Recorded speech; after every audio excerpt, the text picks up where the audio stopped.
자 여러분 4주차 강의 시작하겠습니다. 4주차는 환경론적인 관점에서 이제 접근을 해볼 필요가 있는데 우리가 이제 뭐 기업의 경영 전략을 수립하든 아니면 뭐 국제 마케팅 전략을 수립하든 뭐 이런 활동을 하기 위해서는 이제 거시적인 환경에 대한 이해가 필요한데 우리 지난 시간에 환경 분석할 때 그 거시적인 환경이 뭐냐면 여러분 외부 환경 분석 중에 일반 환경에 해당하는 거예요. 전반적인 환경에 대한 이해가 선행되어야지만이 전략이나 마케팅 이런 활동들이 의미가 있겠죠. 그래서 오늘은 경제적 환경에 대해서만 한번 이야기를 해볼까 합니다. 경제적 환경. 경제적 환경은 크게 여러분 이렇게 되겠죠. 전반적인 세계 거시경제 환경이 있을 수 있고 아니면 자기가 진출하고자 하는 뭐 해당 국가 내에 그 하나의 국가의 경제 제도적 굉장히 미시적인 측면에서의 환경도 있을 수 있겠죠. 그래서 오늘은 우리가 이제 글로벌 경영을 해야 되는 이 현 시점에서 거시적인 국제 일반 환경에 대해서 이제 접근을 해 가고 싶어요. 그러니까 오늘은 경제적 환경, 다음 시간 정치적 환경, 그 다음 시간은 사회 문화적 환경 이렇게 환경론적 관점에서 환경을 좀 이해하는 그런 시간으로 몇 번 진행될 겁니다. 자, 경제적 환경은 여러분 굉장히 중요한데 예전에 1990년대 이전에는 어땠어요, 여러분? 세계의 환경이 정치적인 환경 이슈가 제일 더 컸어요, 경제보다. 그 당시에는 미국을 중심으로 하는 자유민주주의 정치 이념을 가진 국가, 그다음에 지금 러시아가 소련이었죠, 소비에트 연방, 소련이라고 했는데 소련의 뭐 공산주의, 사회주의 정치 이념을 하는 국가 한 그룹. 그래서 전 세계가 두 그룹으로 그룹핑돼서 정치 이데올로기를 가지고 대립했던 시대가 있었어요. 그 당시에는 여러분 중요한 게 정치 이념이에요. 정치 이념이 같은 국가는 우리 편이고 다른 국가는 적이에요. 그렇죠?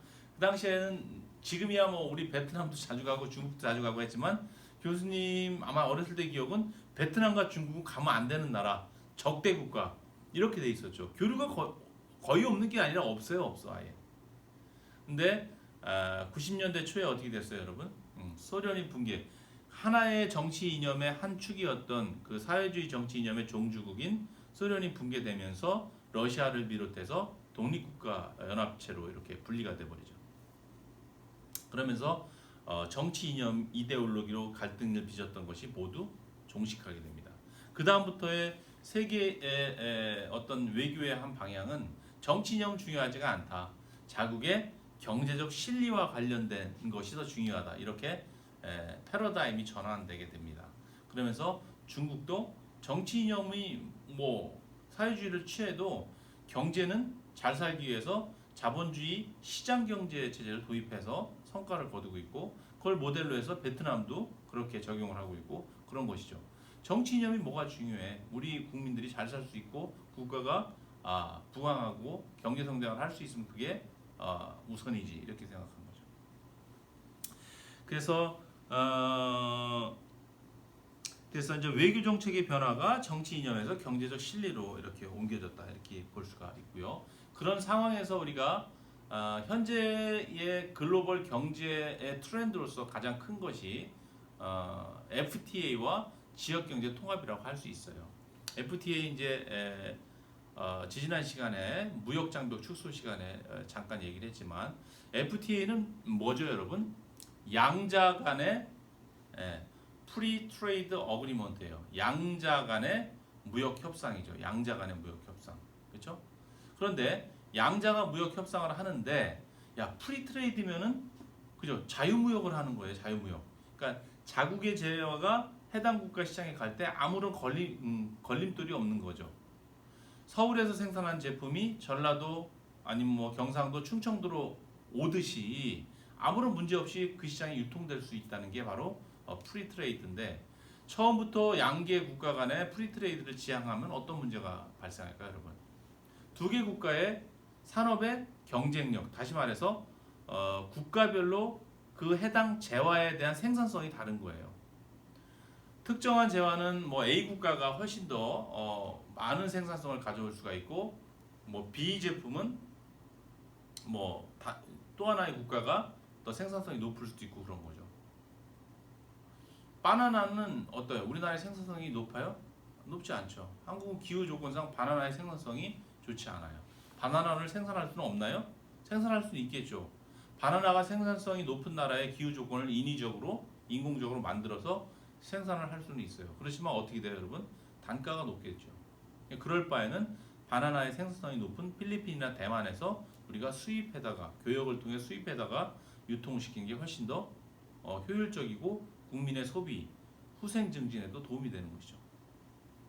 그리고 우리가 생산성이 높은 것은 또 많이 생산해서 이렇게 수출을 하고 그런 거죠. 그런 생산성의 차이 때문에 FTA를 했을 때 여러분 갑자기 무관세가 되면은 좀 혼란스러워져요. 그러니까 자국이 생산성이 낮다는 것은 결국은 자국의 동일한 산업을 보호하기 위해서 무역 장벽이 존재하고 있는 거죠. 관세로 이렇게 저지시키고 있는 거죠. 그러니까 상대국은 그걸 더 낮춰주길 바랄 거고 우리 입장에서 어때요? 우리가 경쟁력이 있는 뭐 예를 들어서 전자 제조업체나 아니면 자동차 분야에서 상대 국가에 좀 관세를 더 낮춰달라고 요구를 하고 이렇게 되는 거죠. 그 국가도 완전히 관세를 낮추면 어떻게 돼요? 지금도 어려운데 동일한 뭐 자동차나 전자산업 해당 국가는 아예 존재할 수가 없게 되는 상황이 벌어져요. 그래서 자유무역을 지향하되 어느 일정 수준에서 합의가 필요한 거예요. 지금보다는 훨씬 낮은 수준의 장벽을 만들어주고 궁극적으로 자유무역을 지향해 가지만 그 단계에서 과정이 필요한 거고 협상이 필요한 거예요. 자국의 산업 경쟁력이 다르기 때문에. 그래서 FTA 협상에 임하면은 그래서 좀 진통을 겪고 이런 과정들이 있는 것이죠.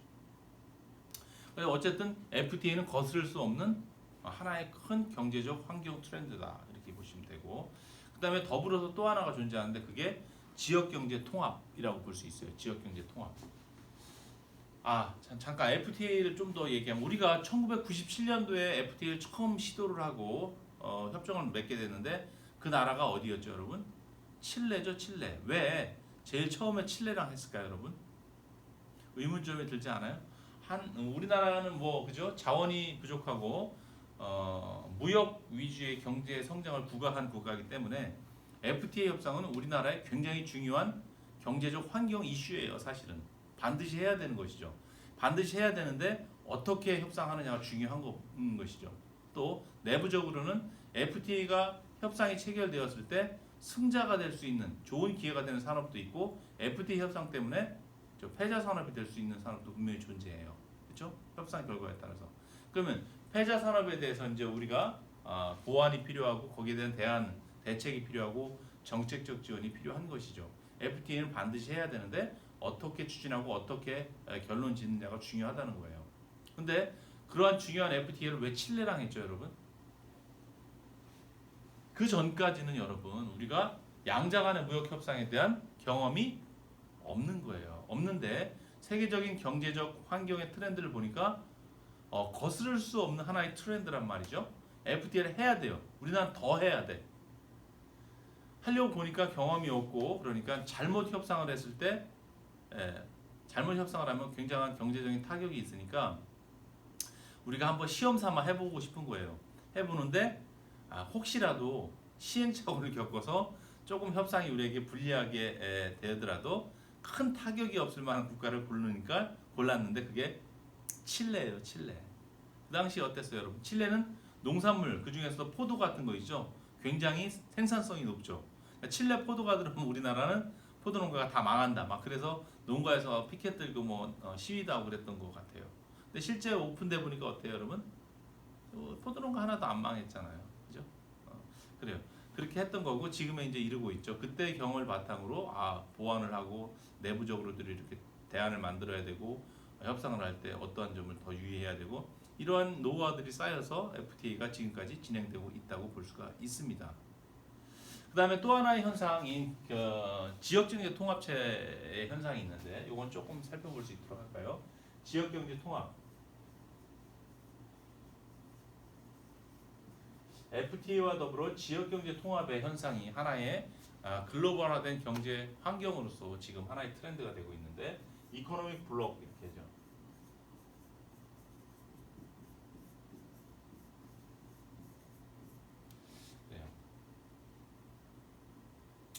자, 지역경제 통합체는 결국은 정치적으로는 다른 국가이지만 시장은 어떤 거예요, 여러분? 경제적으로는 그냥 하나의 국가와 같은 거예요. 그죠? 그러니까 우리 제품이 우리 국가 내에 유통될 때 문제가 있어요? 없잖아요. 자유롭게 유통이 되잖아요. 그것처럼 국가와 국가 간에도 그렇게 되는 거죠. 그게 지역경제 통합이에요. 그래서 이런 지역경제 통합은 유형이 여러 개가 있는데 첫 번째 자유무역지대라는 지역경제 통합이 있어요.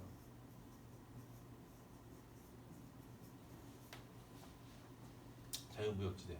이것도 FTA예요. 요건 프리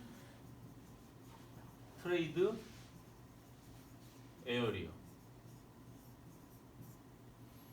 양자 간의 무역 협상인 FTA는 뭐예요, 여러분? 프리 트레이드 어그리먼트죠. 이니셜이 같은데 요거는 프리 트레이드 에어리어, 자유무역지대라는 그런 기업경제 통합체가 있고요. 두 번째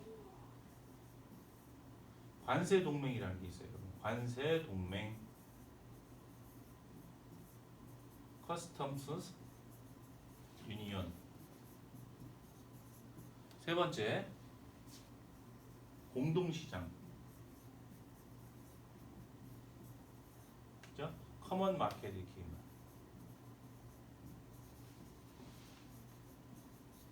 커먼 마켓. 네 번째 경제연합. 그죠?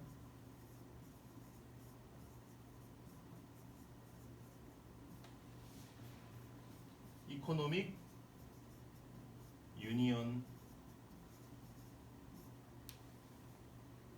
자, 다섯 번째 정치연합. 폴리티컬 유니언. 이렇게 되죠. 이게 지역경제 현존한 지역경제 통합체의 유형이라고 볼 수 있어요, 여러분. 자, 어떤 차이가 있나 봅시다. 자유무역지대는 여러분 말 그대로 자국의 제품이 지리적으로 인접한 인접 국가에 자유롭게 유통이 되고 드나드는 거예요.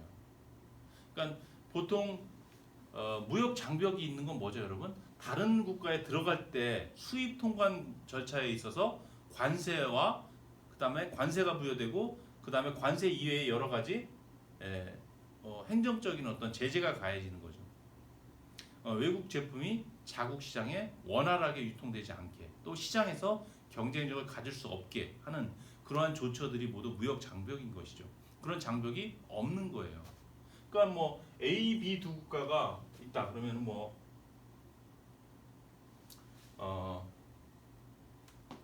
자 A, B 두 개 국가가 예를 들어서 자유무역지대를 형성하고 있다. 그럼 이들 국가 간의 제품 이동이 어때요, 여러분?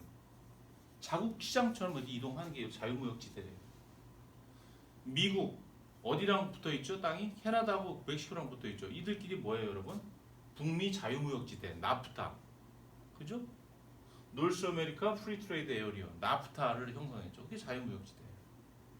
그럼 관세 동맹은 뭘까요? 관세 동맹은 이 자유무역지대의 기능에 더해서 뭘 하냐면 같은 회원국이 아닌 제3국인 C 국가에 대해서는 이때는 우리끼리는 자유로운데 이 C 국가에 대해서는 서로 다른 관세를 적용했어요. 그러니까 대외 경제 정책상 C 국가에 대해서는 관세율을 우리는 자동차에 대해서 너네 거 10%, 우리는 15% 이렇게 대외 경제 정책도 각자가 했는데 관세 동맹은 대외 경제 정책인 관세율 같은 것도 우리끼리 자유무역지대도 형성됐는데 비회원 국가에 대해서 우리는 품목별 관세율도 통일해서 하자. 통일해서 한 나라의 제도 경제제도처럼 그렇게 하자. 관세율도 통일하자. 대외적으로. 그게 관세 동맹입니다. 그렇죠? 그다음에 공동시장. 공동시장은 여기와 여기의 기능에 더해서 뭐가 더 추가되냐면 여기에서 자유로운 이동이 가능한 것은 제품이죠. 완제품 여러분. 공동시장 단계의 경제연합체를 구성하게 되면은 제품에 더해서 생산 요소의 이동까지도 자유로워져요. 생산 요소. 생산 요소가 뭐예요, 여러분? 그렇죠? 자본하고 노동이죠. 그렇죠? 자본과 노동이 이동이 가능해져. 그러니까 A 국가에 있는 노동자가 B 국가에 가서 취업을 해도 자유롭고 B 국가에 있는 자본가가 A 국가에 와서 자본을 투자도 가능한 거예요. 그렇죠? 금융시장이 개방되는 거죠.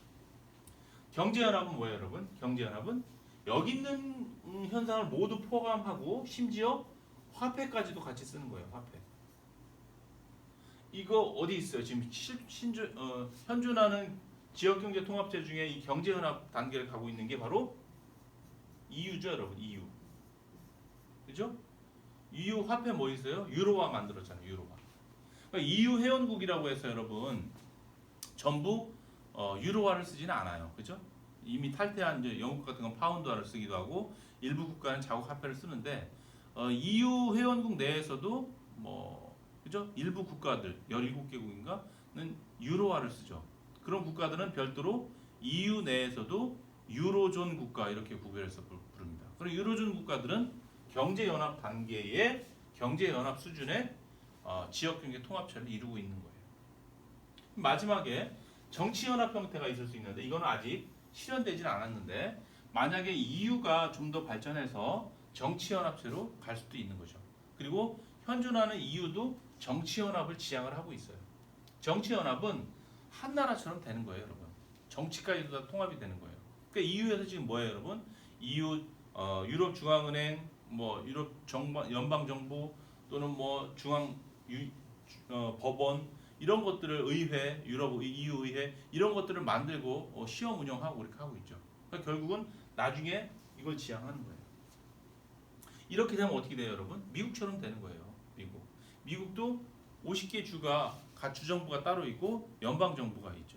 EU가 만약에 더 발전해서 지역경제 통합으로서 정치연합체까지 가면은 연방 정부 형태가 되겠죠.